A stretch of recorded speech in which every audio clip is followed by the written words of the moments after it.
ಇಂದು ನಾವು ಇಮಾನ್ದಾರೋं के सम्मेलन में ಪಾಠವನ್ನು ಅದರ ಬಹುಮುಖ್ಯ ಹಾಗೂ ಬಹು ಆಯ್ಕೆಯ ಒಂದು ಅಂಕದ ಪ್ರಶ್ನೆ ಉತ್ತರಗಳನ್ನು ಚರ್ಚಿಸೋಣ. ಮೊದಲನೇ ಪ್ರಶ್ನೆ ನೋಡ್ಕೊಳ್ಳಿ. ईमानदारों के सम्मेलन में पाठ किस विधा की रचना है? ए व्यक्ति परिचय, बी व्यंग्य रचना, सी कहानी, डी आत्मकथा. किस तरह की रचना है? ಯಾವ ಬಗೆಯ ರಚನೆ ಈ ಪಾಠ ಅನ್ನೋದು? ವ್ಯಕ್ತಿ ಪರಿಚಯನ, ವ್ಯಂಗ್ಯ ರಚನಾನ, ಕಥೆನ ಅಥವಾ ಆತ್ಮಕಥೆನ ಅಂತ. ನಮಗೆಲ್ಲ ಗೊತ್ತಿರೋ ಹಾಗೆ ಇದು ವ್ಯಂಗ್ಯ ರಚನೆ, ವ್ಯಂಗ್ಯ ರಚನಾ ಅಂತಕ್ಕಂಥ ಒಂದು ಉತ್ತರಕ್ಕೆ ನಾವು ಸರಿ ಅಂತೇಳ್ಬಿಟ್ಟು ಶೇರ್ ಮಾಡಬೇಕು. ಎರಡನೇ ಪ್ರಶ್ನೆ. ईमानदारों के सम्मेलन में पाठ के लेखक ए हरिशंकर परसाई, शरद जोशी, भारतेंदु हरिश्चंद्र, डी श्रीलाल शुक्ला. कौन है इस पाठ के लेखक? ಯಾರು ಈ ಪಾಠದ ಲೇಖಕರು ಅಂದರೆ ಇವರೆಲ್ಲರೂ ಕೂಡ ಹರಿಶಂಕರ್ ಪರ್ಸಾಯಿ, ಶರದ್ ಜೋಶಿ, ಭಾರತೇಂದು ಹರಿಶ್ಚಂದ್ರ ಹಾಗೂ ಶ್ರೀಲಾಲ್ ಶುಕ್ಲಾ ಇವರೆಲ್ಲರೂ ಕೂಡ ಹಾಸ್ಯ ಮಿಶ್ರಿತ ವ್ಯಂಗ್ಯ ರಚನೆಗಳನ್ನು ಮಾಡಿದವರೇ. ಇದರಲ್ಲಿ ಈ ಪಾಠವನ್ನು, ಪ್ರಸ್ತುತ ಪಾಠವನ್ನು, ईमानदारों के सम्मेलन में ಪಾಠವನ್ನು ಶ್ರೀ ಹರಿಶಂಕರ್ ಪರ್ಸಾಯಿ ಅವರು ರಚಿಸಿದ್ದಾರೆ. A option A right answer. ಮೂರನೇ ಪ್ರಶ್ನೆ ನೋಡೋಣ. हरिशंकर परसाई जी का जन्म कहाँ हुआ था? राजस्थान के उदयपुर में, बिहार के पटना में, मध्य प्रदेश के जमानी गांव में, डी उत्तर प्रदेश के वाराणसी में. ಯಾವುದು ಸರಿಯಾದ ಉತ್ತರ? ಎ ಬಿ ಸಿ ಡಿ ಯಲ್ಲಿ ಯಾವುದು ಸರಿಯಾದ ಉತ್ತರ ಗೊತ್ತಿದೆ ಅಲ್ವಾ? ಸಿ मध्यप्रदेश के जमानी गांव में श्री हरिशंकर परसाई जी का जन्म हुआ था. ಮಧ್ಯಪ್ರದೇಶದ ಜಮಾನಿ ಎಂಬ ಹಳ್ಳಿಯಲ್ಲಿ. ನಾಲ್ಕನೇ ಪ್ರಶ್ನೆಯತ್ತ ಗಮನ ಹರಿಸೋದಾದ್ರೆ, ಶ್ರೀ ಹರಿಶಂಕರ್ ಪರ್ಸಾಯಿ ಜಿ ಕಾ ಜನ್ಮ ಕಬ್ ಹುವಾ ಥಾ? ಎಷ್ಟರಲ್ಲಾಯಿತು, ಎಲ್ಲಾಯಿತು ಅನ್ನೋದು ಗೊತ್ತು. ಮಧ್ಯಪ್ರದೇಶದ ಜಮಾನಿ ಎಂಬ ಹಳ್ಳಿ ಎಷ್ಟರಲ್ಲಿ ಅಂತಕ್ಕಂಥದ್ದು ನಾವು ಬರೀಬೇಕು, ಆ ಡೇಟು ಹಾಗೂ ಇಯರ್ನ. ಎ 24 ಅಗಸ್ಟ್ 1922 ಮೇ, 24 ಆಗಸ್ಟ್ 1922ರಲ್ಲ. ಬಿ 22 ಅಗಸ್ಟ್ 1924 ಮೇ, 22 ಆಗಸ್ಟ್ 1924ರಲ್ವಾ. ಸಿ 18 ಜನವರಿ 1923 ಮೇ, 18 ಜನವರಿ 1923ರಲ್ಲ.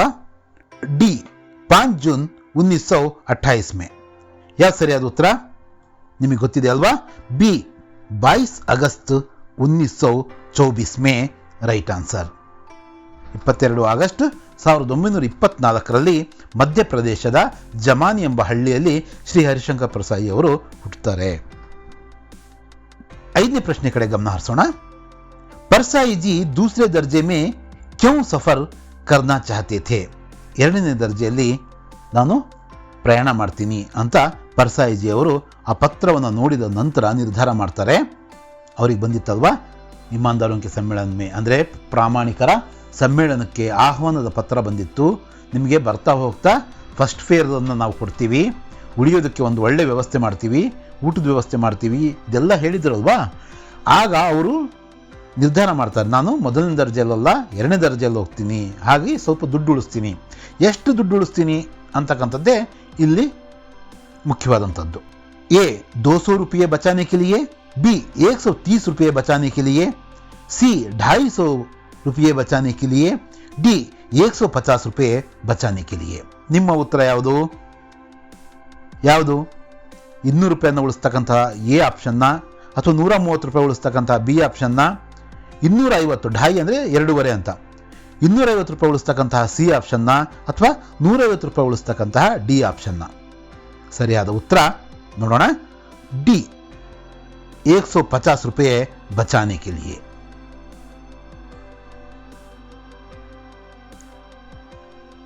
ಆರನೇ ಪ್ರಶ್ನೆ. ಪರ್ಸಾಯಿ ಜಿ ಕಿ ಚಪ್ಪಲೆ ಕಿಸ್ನೆ ಪಹನಿ ಥಿ? ಹೀಗೆ ಅವರು ಎರಡನೇ ದರ್ಜೆಯಲ್ಲಿ ಏನು ಮಾಡ್ತಾರೆ, ಪ್ರಯಾಣ ಮಾಡಿ ಅವರಿಗೆ ಅದ್ಭುತವಾದಂತಹ ಸ್ವಾಗತ ಕೋರ್ತಾರೆ ಸ್ವಾಗತ ಸಮಿತಿಯವರು. ಎಲ್ಲಿ? ರೈಲ್ವೆ ಸ್ಟೇಷನ್ನಲ್ಲಿ. ಅಲ್ಲಿ ಹೋದಾಗ ಮೊದಲ ದಿನವೇ ಅವರ ಚಪ್ಪಲಿಗಳು ಕಳುವಾಗ್ತವೆ. ಫಂಕ್ಷನ್ ಮುಗಿದ ಮೇಲೆ, ಉದ್ಘಾಟನಾ ಸಮಾರಂಭ ಮುಗಿದ ಮೇಲೆ ಅವನು ಯಾರು ತೊಟ್ಟಿದ್ರು ಅನ್ನೋದು ಪ್ರಶ್ನೆ.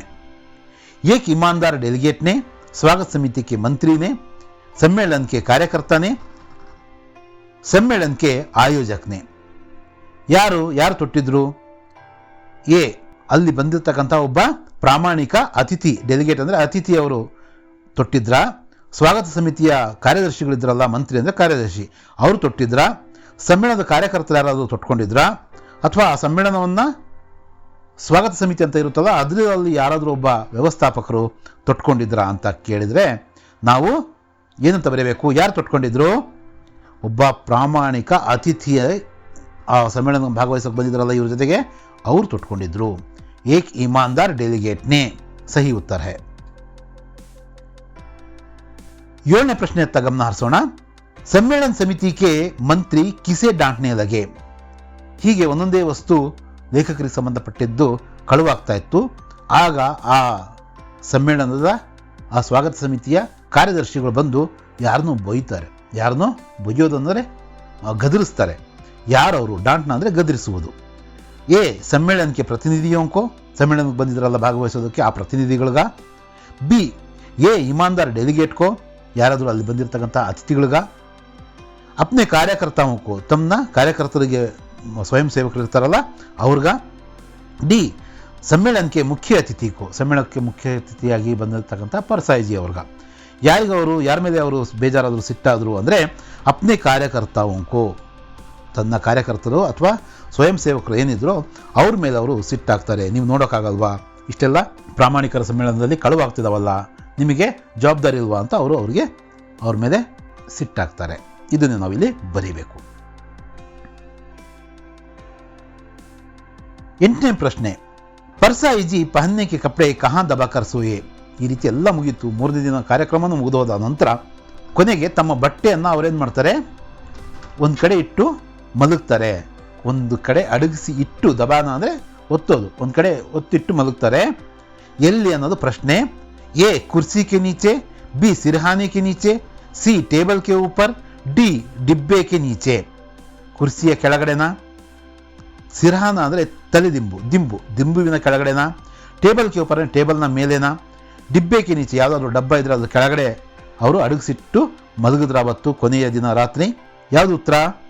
ಬಿ, ಸಿರಹಾನೆ ಕೆ ನೀಚೆ. ಸಿರಹಾನೆ ಕೆ ನೀಚೆ ಅಂತಕ್ಕಂಥ ಉತ್ತರದ ಜೊತೆಗೆ ನಾವು ಸಾಗೋಣ.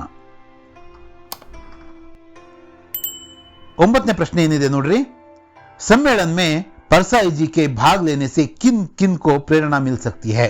ಫಸ್ಟಿಗೆ ಪಾಠದ ಮೊದಲಿಗೆ ಒಂದು ಪತ್ರ ಬಂದು ತಲುಪುತ್ತೆ ನಮ್ಮ ಲೇಖಕರಾದಂತಹ ಶ್ರೀ ಹರಿಶಂಕರ್ ಪರ್ಸಾಯಿಜಿ ಅವರಿಗೆ.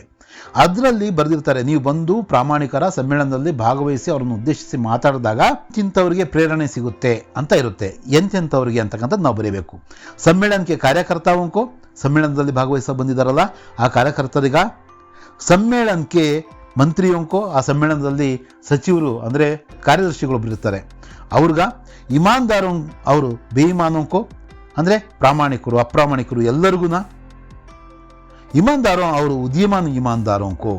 ಡಿ ಏನು ಆಪ್ಷನ್ನು, ಪ್ರಾಮಾಣಿಕರಿಗೆ ಹಾಗೂ ಉದಯೋನ್ಮುಖ ಅಂದರೆ ಮುಂದೆ ಆಗ್ತಕ್ಕಂಥ ಪ್ರಾಮಾಣಿಕರು ಯಾರಾದರೂ ಇದ್ದರೆ ಅವರೆಲ್ಲರಿಗೂ ಕೂಡ ಪರ್ಸಾಯಿಯವರು ಆ ಸಮ್ಮೇಳನದಲ್ಲಿ ಭಾಗವಹಿಸೋದ್ರಿಂದ ಪ್ರೇರಣೆ ಸಿಗುತ್ತೆ ಅಂತ ಬರೆದಿರುತ್ತೆ. ಉತ್ತರ ಡಿ.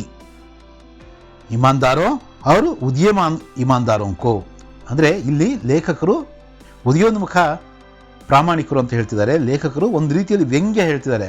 ಉದಯೋನ್ಮುಖ ಕವಿಗಳು, ಲೇಖಕರು, ಸಾಹಿತಿಗಳು, ನಟರು ಇರ್ತಾರೆ. ಆದರೆ ಅದರಲ್ಲಿ ಉದಯೋನ್ಮುಖ ಪ್ರಾಮಾಣಿಕರು ಅಂತಕ್ಕಂಥದ್ದು ಇರಲ್ಲ. ಇದು ವ್ಯಂಗ್ಯ ರಚನೆ ಆಗಿರೋದ್ರಿಂದ ಲೇಖಕರು ಈ ಥರದ ಭಾಷೆಯನ್ನು ಬಳಸಿದ್ದಾರೆ. 10ನೇ ಪ್ರಶ್ನೆ. ಪರ್ಸಾಯಿಜಿ ಕೋ ಕಹಾ ಟಹರಾಯ ಗಯಾ. ನಿಮಗೆ ನಾಳೆ ಲೇಖಕ ಪರ್ಸಾಯಿಜಿ ಕೋ ಅಂತ ಕೇಳ್ಬೋದು ಅಥವಾ ಲೇಖಕ ಕೋ ಅಂತ ಕೇಳ್ಬೋದು. ಯಾವುದೇ ಪ್ರಶ್ನೆ ಆದರೂ ಇದೇ ಉತ್ತರ. ಎ, ಹೋಟೆಲ್ಗೆ ಏಕ್ ಛೋಟೆ ಕಮರೆ ಮೇ, ಹೋಟೆಲಿನ ಒಂದು ಸಣ್ಣ ರೂಮಲ್ಲಿ. ಬಿ, ಹೋಟೆಲ್ಗೆ ಏಕ್ ಬಡೇ ಕಮರೆ ಮೇ, ಹೋಟೆಲ್ನ ಒಂದು ದೊಡ್ಡ ಕೊಠಡಿಯಲ್ಲಿ. ಸಿ, ಹೋಟೆಲ್ಗೆ ಬರಾಮದೆ ಮೇ, ಹೋಟೆಲ್ನ ಒಂದು ಬರಾಮದ ಅಂದರೆ ಆ ಒಂದು ಹಾಲ್ ಥರ ಇರುತ್ತಲ್ಲ ಅಲ್ಲಿ. ಡಿ, ಸಮ್ಮೇಳನಕ್ಕೆ ಜಗಹ್ ಮೇ, ಸಮ್ಮೇಳನದ ಹತ್ರನೇ ಯಾವುದೋ ಒಂದು ಪ್ಲೇಸಲ್ಲಿ. ಉತ್ತರ ಯಾವುದು? ಬಿ, ಹೋಟೆಲ್ಗೆ ಏಕ್ ಬಡೇ ಕಮರೆ ಮೇ, ಹೋಟೆಲ್ನ ಒಂದು ದೊಡ್ಡ ಕೊಠಡಿಯಲ್ಲಿ ಅವ್ರನ್ನ ತಂಗೋದಕ್ಕೆ ವ್ಯವಸ್ಥೆಯನ್ನು ಮಾಡಿದರು ಸ್ವಾಗತ ಸಮಿತಿಯವರು. ಬ್ರೀಫ್ ಕೇಸ್ ಮೇ ಕ್ಯಾ ಥಾ, ಅವ್ರ ಪಕ್ಕದ ರೂಮಿಂದ ಒಂದು ಬ್ರೀಫ್ ಕೇಸ್, ಒಬ್ಬ ಅತಿಥಿಗಳ ಬ್ರೀಫ್ ಕೇಸ್ ಕಳುವಾಗಿರುತ್ತೆ, ಅದರಲ್ಲಿ ಏನಿತ್ತು ಅಂತ ಲೇಖಕರು ಕೇಳ್ತಾರೆ, ಅದಕ್ಕೆ ಅವರು ಉತ್ತರ ಕೊಡ್ತಾರೆ. ಏನು ಉತ್ತರ ಕೊಟ್ಟರು ಅನ್ನೋದನ್ನು ನಾವು ಬರೀಬೇಕು. ಕಾಗಜಾತ್ ಪೈಸೆ, ಕಾಗಜಾತ್ ಅವ್ರ ಪೈಸೆ, ಕಪ್ಪಡೆ ಅವರು ಪೈಸೆ ಅಂದರೆ ಕಾಗದ ಪತ್ರಗಳು. ಬಿ ದುಡ್ಡು ಹಣ, ಕಾಗಜಾತ್ ಅವ್ರ ಪೈಸೆ ಅಂದರೆ ಕಾಗದ ಪತ್ರಗಳು ಹಾಗೂ ಹಣ. ಡಿ ಆಪ್ಷನ್ ಬಟ್ಟೆ ಹಾಗೂ ಹಣ. ಏನಿದ್ವು ಅದರಲ್ಲಿ?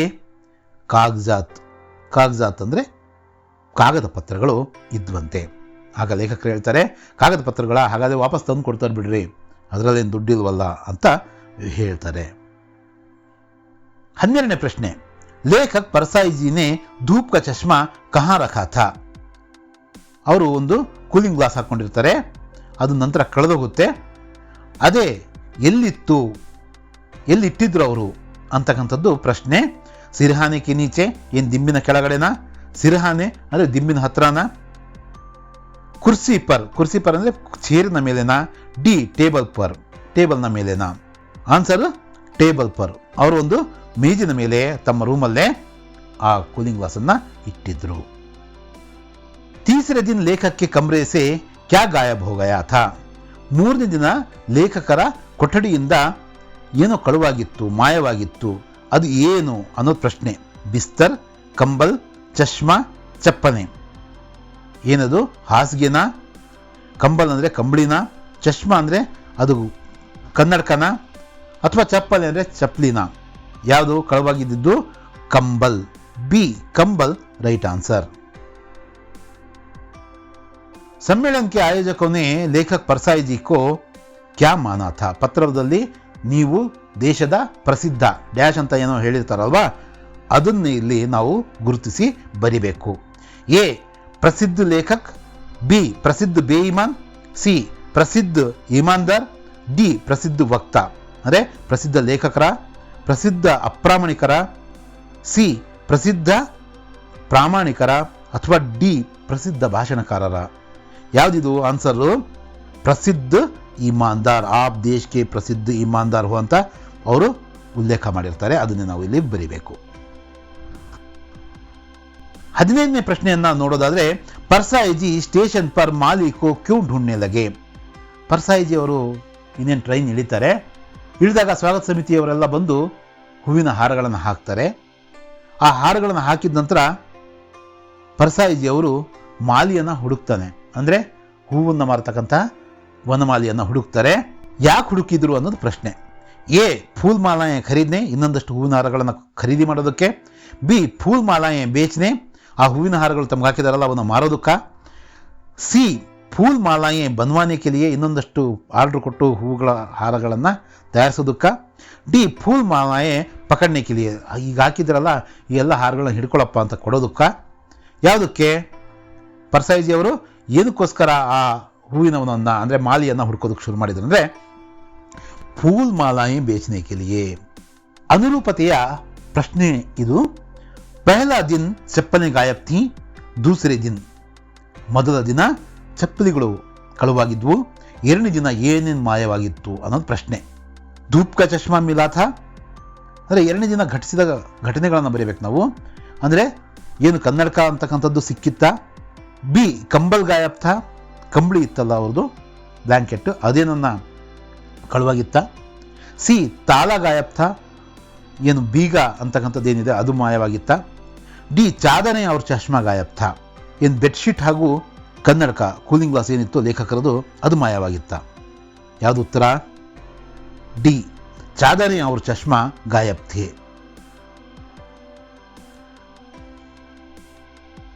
17ನೇ ಪ್ರಶ್ನೆ ಕೂಡ ನೋಡ್ರಿ, ಅದರ ಮುಂದುವರೆದ ಭಾಗ. ತೀಸರೆ ದಿನ ಕಂಬಲ್ ಗಾಯಬ್ ಥಾ, ಚೌಥೆ ದಿನ, 3ನೇ ದಿನ ಕಂಬಳಿ ಮಾಯವಾಗಿತ್ತು, 4ನೇ ದಿನ ಡ್ಯಾಶ್. ಧೂಪ್ ಕಾ ಚಶ್ಮಾ ಗಾಯಬ್ ಥಾ, ಕನ್ನಡಕ ಏನನ್ನ ಕಳುವಾಗಿತ್ತ. ತಾಲ ಗಾಯಬ್ ಥಾ, ಏನು ಬೀಗದ ಮಾಯವಾಗಿತ್ತ. ಚಾದರೆ ಗಾಯಬ್ ಥಿ ಅಂದರೆ ಬೆಡ್ಶೀಟ್ಗಳೇನನ್ನ ಮಾಯವಾಗಿದ್ವಾ. ಚಪ್ಪಲೆ ಗಾಯಬ್ ಥಿ, ಲೇಖಕರ ಚಪ್ಪಲಿ ಏನಾದರೂ ಮಾಯವಾಗಿದ್ವಾ. ಯಾವ್ದು ಮಾಯವಾಗಿದ್ದು? 4ನೇ ದಿನ ತಾಲ ಗಾಯಬ್ ಥಾ, ಇನ್ನೇನು ಬೀಗ ಹಾಕಿ ಹೊರಡೋಣ ಅನ್ನೋ ಒಂದು ಸಂದರ್ಭದಲ್ಲಿ ಆ ಬೀಗ ಕೂಡ ಮಾಯವಾಗಿತ್ತು. ರಿಕ್ಷಾ, 3 पहियों का ವಾಹನ್, ಸೈಕಲ್ ಡ್ಯಾಶ್. ಈ ಆಟೋ ರಿಕ್ಷಾ ಮತ್ತು ಸೈಕಲ್ ರಿಕ್ಷಾಗಳು ಇರ್ತಾವಲ್ಲ, ಅವು 3 ವೀಲ್ಗಳು ಇರ್ತವೆ, ಅದರಲ್ಲಿ 3 ಚಕ್ರಗಳಿರ್ತವೆ. ಸೈಕಲಲ್ಲಿ ಎಷ್ಟು ಚಕ್ರ ಇರ್ತವೆ ಅಂತ, ಅಂದರೆ ನಾರ್ಮಲ್ ಆಗಿ ಸೈಕಲಲ್ಲೂ ಕೂಡ ಬೇರೆ ಬೇರೆ ಥರ ಇರ್ತವೆ, ಇಲ್ಲಿ ಬೈಸಿಕಲ್ ಅಂತಲೇ ಕರಿಬೇಕು. ಎಷ್ಟು ಚಕ್ರಗಳು ಇರ್ತವೆ? 5 पहियों का ವಾಹನ್, 5 ಚಕ್ರಗಳಿರ್ತವ. 1 पहिए का ವಾಹನ್, 1 ಚಕ್ರ ಇರುತ್ತಾ. 2 पहियों का ವಾಹನ್, 2 ಚಕ್ರಗಳಿರ್ತಾವ. ಅಥವಾ ಡಿ 4 पहियों का ವಾಹನ್ ಅಂದರೆ 4 ಚಕ್ರಗಳಿರ್ತಾವ, ವೀಲ್ಸ್ ಇರ್ತಾವ. ಅದು ಬೈಸಿಕಲ್ ಅಂದರೆ ಹೆಸರಲ್ಲಿರುತ್ತೆ, ಬೈ ಅಂದರೆ 2. 2 पहियों का ವಾಹನ್. ಸಾಮಾನ್ಯವಾಗಿ ಸೈಕಲಲ್ಲಿ 2 ಚಕ್ರಗಳಿರ್ತವೆ, ಅದನ್ನೇ ನಾವು ಇಲ್ಲಿ ಬರೆಯೋಣ.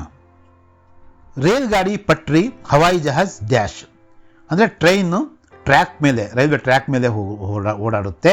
ಹಾಗಾದರೆ ವಿಮಾನ ಎಲ್ಲಿ ಓಡಾಡುತ್ತೆ? ಅದರ ಮಾಧ್ಯಮ ಯಾವುದು? ಹವಾ ಮೇ, ಪಾನಿ ಮೇ, ಜಮೀನ್ ಮೇ, ಯಾ ಪಾನಿ ಕೆ ಅಂದರ್. ಅಂದರೆ ಗಾಳಿಯಲ್ಲ, ನೀರಿನಲ್ಲ, ನೆಲದ ಮೇಲೆನಾ, ಅಥವಾ ಪಾನಿ ಕೆ ಅಂದರ್ ಅಂದರೆ ನೀರಿನ ಒಳಗಡೆನಾ? ಯಾವುದು? ಎ ಆನ್ಸರ್, ಹವಾ ಮೇ. ಹಮ್ ಲೋಗ್ ಇಸ್ ಶಹರ್ ಮೇ ಏಕ್ ಡ್ಯಾಶ್ ಸಮ್ಮೇಳನ್ ಕರ್ ರಹೆ ಹೈ. ಆ ಪತ್ರದ ಬಂದಿತ್ತಲ್ವಾ, ಅಲ್ಲಿ ಏನು ಮಾಡ್ತೀವಿ ನಾವು, ಇಂಥ ನಗರದಲ್ಲಿ ಇಂಥ ಸಮ್ಮೇಳನ ಮಾಡ್ತೀವಿ ಅಂತ ಬಂದಿತ್ತು. ಯಾವ ಸಮ್ಮೇಳನ? ಎ ಕವಿ ಸಮ್ಮೇಳನನ, ಬಿ ಶಿಕ್ಷಕರ ಸಮ್ಮೇಳನನ, ಸಿ ಪ್ರಾಮಾಣಿಕರ ಸಮ್ಮೇಳನನ, ಇಮಾನ್ದಾರ್ ಅಂತ ಇದೆ, ಡಿ ಕಿಸಾನ್ ಅಂದರೆ ರೈತರ ಕೃಷಿಕರ ಸಮ್ಮೇಳನನ ಅನ್ನೋದು ಪ್ರಶ್ನೆ.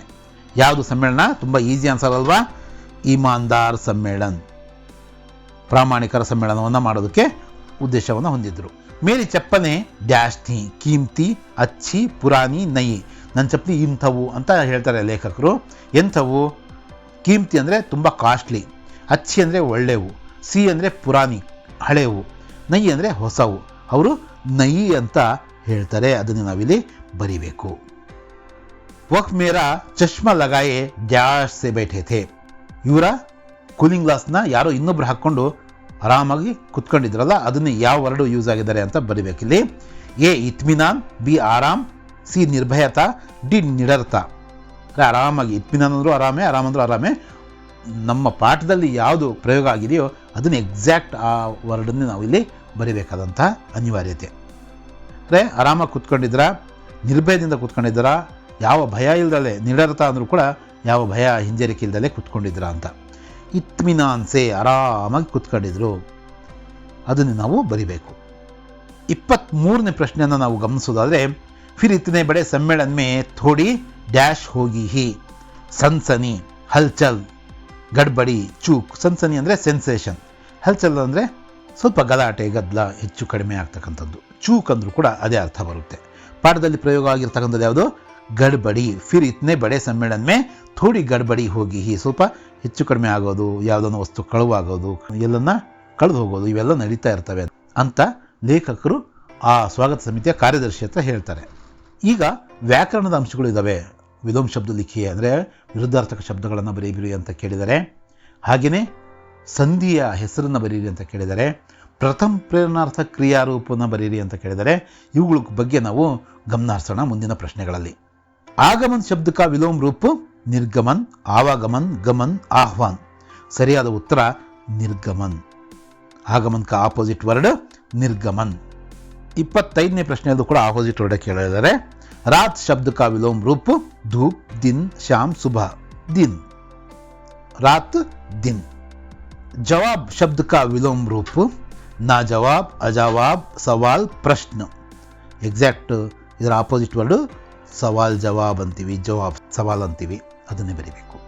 ಬೇಚ್ನಾ ಶಬ್ದ ಕಾ ವಿಲೋಮ ರೂಪ. ಬೇಚ್ನಾ ಅಂದರೆ ಮಾರುವುದು. ಆನಾ, ಖರೀದ್ನಾ, ಪೀನಾ, ಖಾನಾ.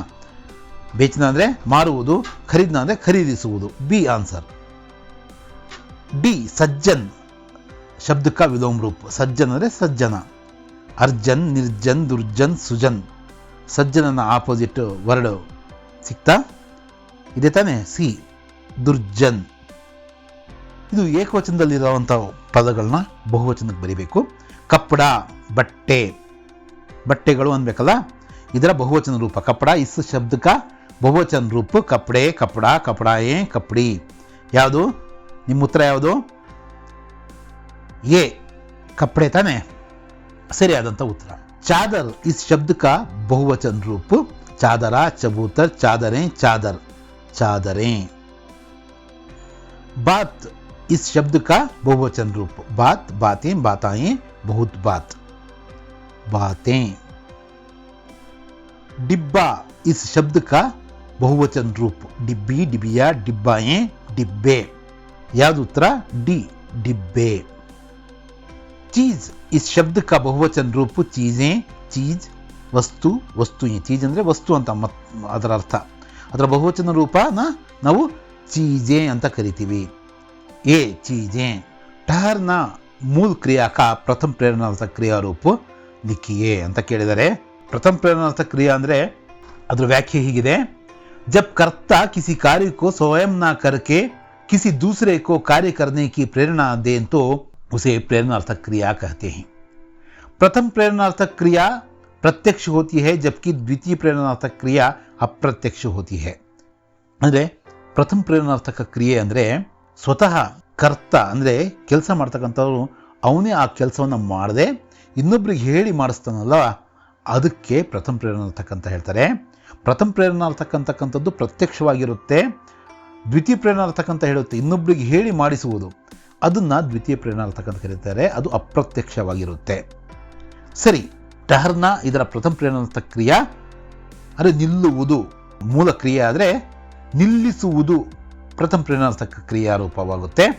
ಯಾವುದು?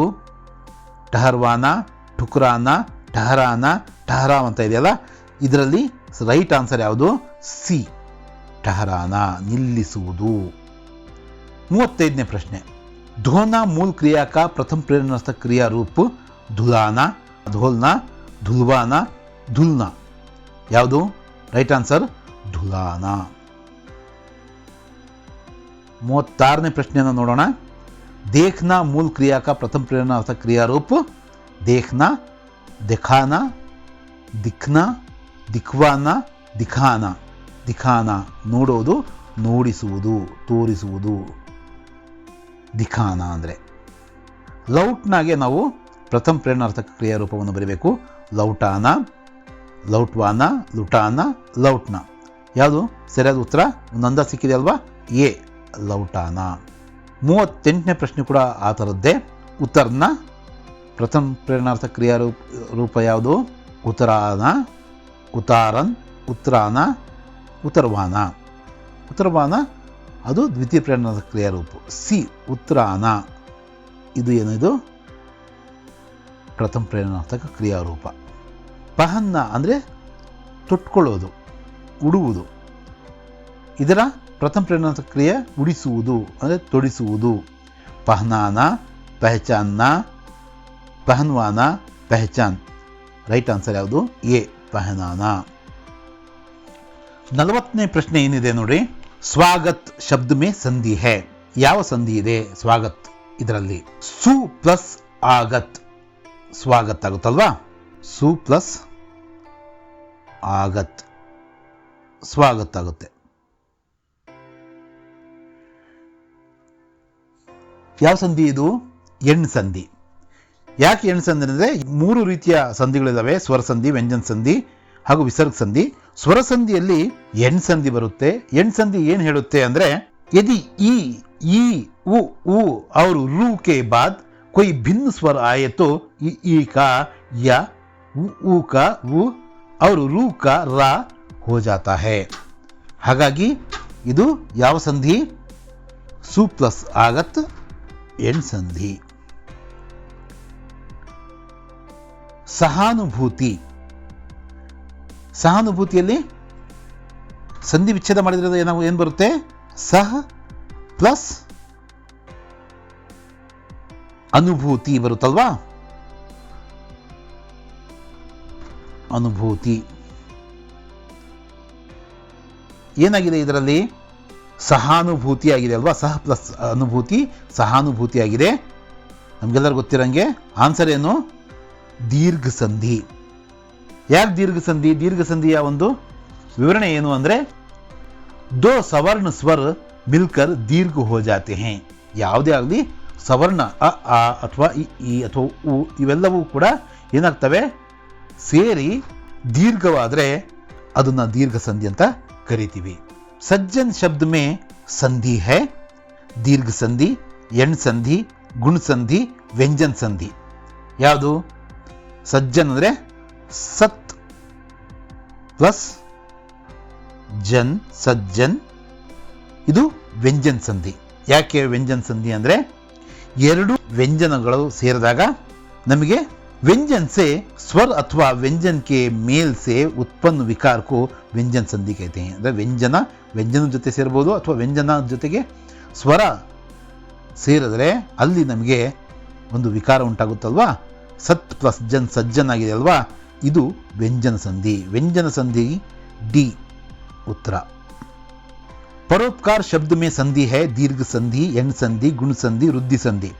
ಇದು ಪರೋಪಕಾರ ಅಂತಕ್ಕಂಥದ್ದು ಎಲ್ಲರಿಗೂ ಗೊತ್ತಿರತಕ್ಕಂಥ ಒಂದು संधि विच्छेदन है. पर प्लस उपकार क्या होता है? परोपकार. कौन सी संधि? गुण संधि. गुण संधि क्यों? यदि आ या आ के बाद ई या ई, उ या उ और रू आए तो दोनों मिलाकर क्रमशः ए, ओ और अर हो जाते हैं. इसलिए यहां वैसे ही हुआ है. पर प्लस उपकार, आ प्लस उ मिल गया है, इसलिए वो आया है, इसलिए यह परोपकार गुण संधि होगा. निश्चिंत शब्द में संधि है. निश्चिंत ಎಂಬ ಶಬ್ದದಲ್ಲಿ ಯಾವ ಸಂಧಿ ಇದೆ ಅನ್ನೋದು ಪ್ರಶ್ನೆ. ನಿಹ್ ಪ್ಲಸ್ ಏನಿದೆ ಚಿಂತ್, ನಿಶ್ಚಿಂತ್. ಈ ಥರದ ವಿಸರ್ಗಗಳು ಬಂದಾಗ ನಿಹ್ ಪ್ಲಸ್ ಚಿಂತ್ ಬಂದಾಗ ಏನಾಗುತ್ತೆ, ಇದು ಮೂರನೆಯ ಸ್ವರಸಂಧಿ, ವ್ಯಂಜನ ಸಂಧಿ, ವಿಸರ್ಗ ಸಂಧಿ ಅಂತ ಕರೆದಿದ್ವಲ್ವಾ. ಇದು ಎಂಥ ಸಂಧಿ ಆಗುತ್ತೆ? ಬಿ ವಿಸರ್ಗ ಸಂಧಿ ರೈಟ್ ಆನ್ಸರ್. ಸದೈವ್ ಶಬ್ದ ಮೇ ಸಂಧಿ ಹೈ. ಸದೈವ್ ಅನ್ನೋ ಶಬ್ದದಲ್ಲಿ ಇರ್ತಕ್ಕಂಥ ಸಂಧಿಯನ್ನು ನಾವು ಸಂಧಿ ವಿಚ್ಛೇದ ಮಾಡಿದರೆ ಏನಾಗುತ್ತೆ? ಸದಾ ಪ್ಲಸ್ ಯವ್ ಏನಾಗುತ್ತೆ? ಸದೈವ್. ಇದರಲ್ಲಿ ಏನಾಗಿದೆ? ಆ ಜೊತೆಗೆ ಎ ಸೇರಿದೆ, ಹಾಗಾಗಿ ಇದು ಯಾವ ಸಂಧಿ? ವೃದ್ಧಿ ಸಂಧಿ. ವೃದ್ಧಿ ಸಂಧಿ. ಆ ಜೊತೆಗೆ ಎ ಸೇರಿ ಐ ಆಗಿದೆ. ಇಷ್ಟೆಲ್ಲವೂ ಕೂಡ ನಿಮ್ಮ ಇಮಾನ್ದಾರೋಂ ಕೆ ಸಮ್ಮೇಳನ ಮೇ ಪಾಠದ ಅಭ್ಯಾಸಕ್ಕಿರುವ ಹಾಗೂ ನಾವು ಕೂಡ ಒಂದಷ್ಟು ಲೇಖಕರ ಪರಿಚಯದಿಂದ ಇನ್ನೊಂದಷ್ಟು ಪ್ರಶ್ನೆಗಳನ್ನು, ಮುಖ್ಯ ಅನಿಸಿರೋ ಎಲ್ಲ ಪ್ರಶ್ನೆಗಳನ್ನು ನಾವು ಬಹು ಆಯ್ಕೆಯ ಪ್ರಶ್ನೆಗಳನ್ನಾಗಿ ಮಾರ್ಪಡಿಸಿ ನಿಮ್ಮಿಲ್ಲಿ ಅಭ್ಯಾಸಕ್ಕೆ ಕೊಟ್ಟು ನಾವಿವತ್ತು ಚರ್ಚೆ ಮಾಡಿದ್ವಿ. ಒಟ್ಟು 45 ಪ್ರಶ್ನೆಗಳಿದ್ದಾವೆ. ಇನ್ನೇನು ಪರೀಕ್ಷಾ ದಿನಗಳು ಹತ್ತಿರ ಬರ್ತಿದ್ದಾವೆ. ಈಗಾಗಲೇ ಮಾಡಿರುವ ಇದು 8ನೇ ಒಂದು ವಿಡಿಯೋ. 9ನೇ ಪಾಠ. ಮೊದಲ ವಿಡಿಯೋದಲ್ಲಿ 2 ಪಾಠ ಮಾತೃಭೂಮಿ ಹಾಗೂ ಕಾಶ್ಮೀರಿ ಸೇಬ್ನ ನಾವು ಕವರ್ ಮಾಡಿದ್ವಿ. ನಿಮ್ಮ ಅಗತ್ಯ ಸಲಹೆ ಸೂಚನೆಗಳನ್ನು ಬೇಕಾದರೆ ಕಾಮೆಂಟ್ ಮೂಲಕ ತಿಳಿಸಿ. PDF ಒಂದು ಬೇಡಿಕೆ ಇಡ್ತಾ ಇದ್ದೀರಾ ಎಲ್ಲರೂ ಕೂಡ. ಆದಷ್ಟು ಬೇಗ ಅವನ್ನೆಲ್ಲವನ್ನು ಕೂಡ ಅಪ್ಲೋಡ್ ಮಾಡೋಂಥ ಒಂದು ಪ್ರಯತ್ನ ಪಡ್ತೀವಿ. ಧನ್ಯವಾದಗಳು.